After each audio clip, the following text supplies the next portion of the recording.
Boa tarde a todos, bem-vindos e bem-vindas. Cá vamos para o resumo da aula de ontem, de 22 de janeiro.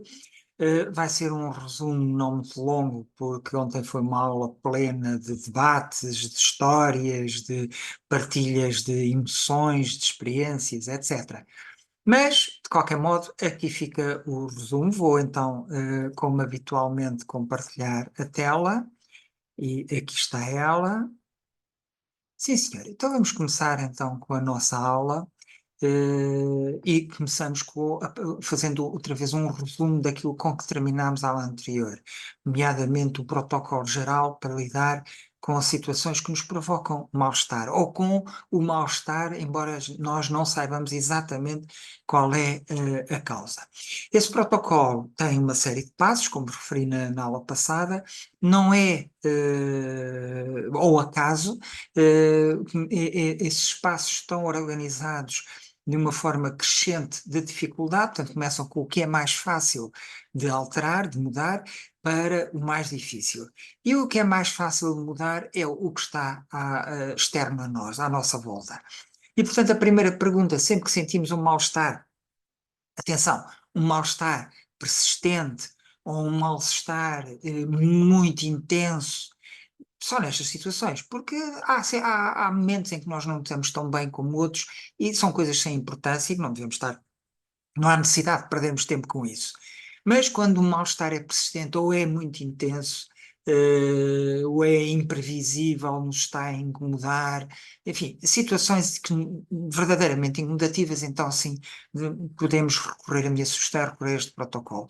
E a primeira pergunta é: a causa será externa? Se sim, a pergunta seguinte é: posso modificá-la ou eliminá-la? É? Se a resposta for não, se a causa não for externa, passamos para o ponto seguinte. Se a causa for externa e não posso modificar ou eliminá-la, iremos então para o ponto 4.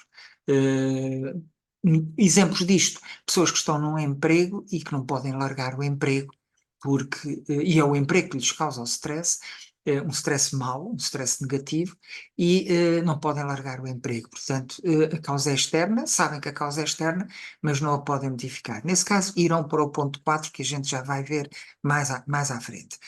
No caso de a causa não ser externa, a pergunta seguinte é: a causa estará no meu comportamento? Cá está.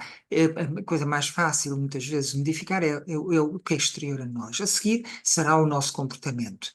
E, portanto, se a causa for o nosso comportamento, a pergunta é: posso modificá-lo ou eliminá-lo, esse comportamento que nos está a causar mal-estar? Se sim, muito bem. Se não, passamos para o tal ponto 4 que falei atrás.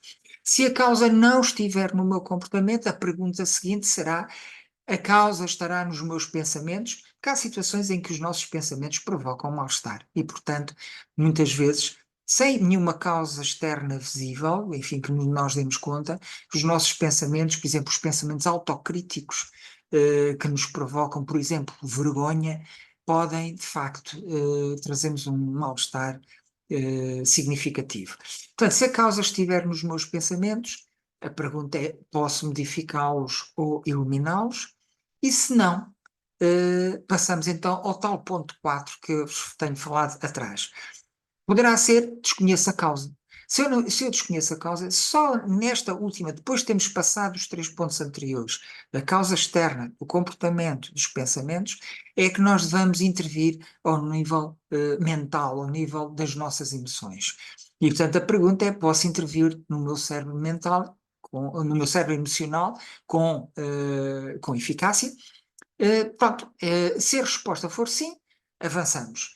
Se a resposta for não, temos de considerar a hipótese de precisarmos de ajuda profissional. Mesma coisa serve para os casos anteriores. Se eu não conseguir, se eu souber que a causa é externa e não conseguir, se eu souber que a causa está no comportamento e não o conseguir modificar, se a causa for nos pensamentos e também não conseguir, também posso recorrer à ajuda profissional, que hoje em dia há uma grande variedade de oferta. Temos desde os casos mais agudos e complicados da neurologia, da psiquiatria, temos a psicologia, Temos depois casos menos complicados, a orientação profissional ou a orientação vocacional se for para os mais jovens, a orientação profissional se for para os mais velhos. O coaching, a diferença entre os dois é que a orientação profissional, a pessoa tem um objetivo a atingir e precisa de ajuda para saber como e ter força para atingir esse objetivo. E nesse caso é um coaching. Nós temos o objetivo, o coach vai nos ajudar a fazer isso. Se não soubermos qual é o nosso objetivo, queremos mudar, mas não sabemos bem para quê, a orientação, nomeadamente ao nível de emprego, claro, a orientação profissional, a orientação vocacional são boas opções. E ainda há muitas outras ajudas, mais ou menos profissionais, que podem ser eficazes e que podemos considerar. E termina este protocolo com um último ponto que é sempre, portanto, deve estar sempre presente. O que é que eu estou a aprender ou o que é que eu aprendi com a situação? Não só para crescer, para me desenvolver, mas também para evitar futuras situações negativas que provocam esse mal-estar negativo. Pronto.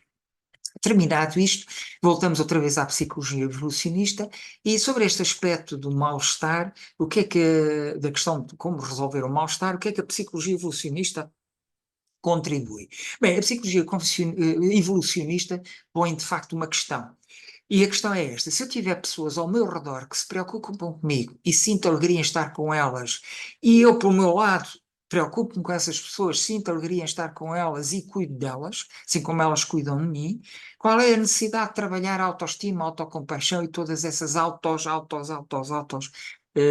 que a autoajuda normalmente nos propõe? Realmente, se calhar, não terei grande necessidade.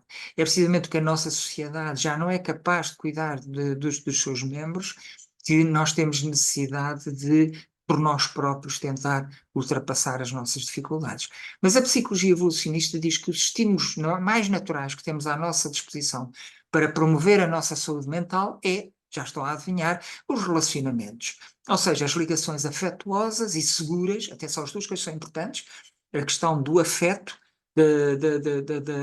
da emocionalidade que vem de alguém gostar de nós e nós gostarmos de alguém, e o aspecto da segurança, de nos sentirmos protegidos, sentirmos que o futuro não nos vai causar, nem o presente nem o futuro nos vai causar perigo, nem nos ameaça. Portanto, as duas coisas são importantes. São as ligações afetuosas e seguras que fazemos uns com os outros que podem combater de maneira mais eficaz as nossas situações de mal-estar. Por isso, trago aqui uma frase que encontrei na internet que me parece muito adequada e que vos apresento aqui. Entre gentilmente na vida dos outros. Nem todas as feridas são visíveis. Portanto, começarmos nós por cuidar dos outros, termos cuidado com os outros, cuidar dos outros, ser apoiantes, dar conforto aos outros, é uma boa maneira de começar a contrariar o que esta sociedade quer, nos empurra, ou nos impor este individualismo, impor, entre aspas, este individualismo feroz que hoje é tão característico dela. Muito bem. A companhia aqui há uma questão que é a companhia de pessoas boas, normalmente, portanto, estamos a falar não é pessoas que nos fazem mal, pessoas boas, funciona sempre assim bem. A psicologia evolucionista e principalmente a neuropsicologia têm uma resposta. E a resposta, infelizmente, é esta: não. De facto, nem sempre os relacionamentos são a melhor forma de combater, para algumas pessoas, combater o mal-estar delas. Porquê? Porque algumas dessas pessoas preferem a solidão ou o afastamento. Isto é, quando elas estão junto com pessoas, elas estão em situação interna, não é? Interior, numa situação de alarme, de tensão, ao pé de quaisquer pessoas. E aí a presença das pessoas, a companhia delas, mesmo pessoas boas, não tem aquele resultado que a psicologia evolucionista diz que para a maior parte das pessoas tem. E a razão por que isto acontece, iremos ver na próxima aula. Para já, obrigado pela vossa atenção. Desejo-vos uma ótima semana com alegria, paz, saúde, amor, tudo de bom e até daqui a uma semana. Até lá, muito obrigado mais uma vez.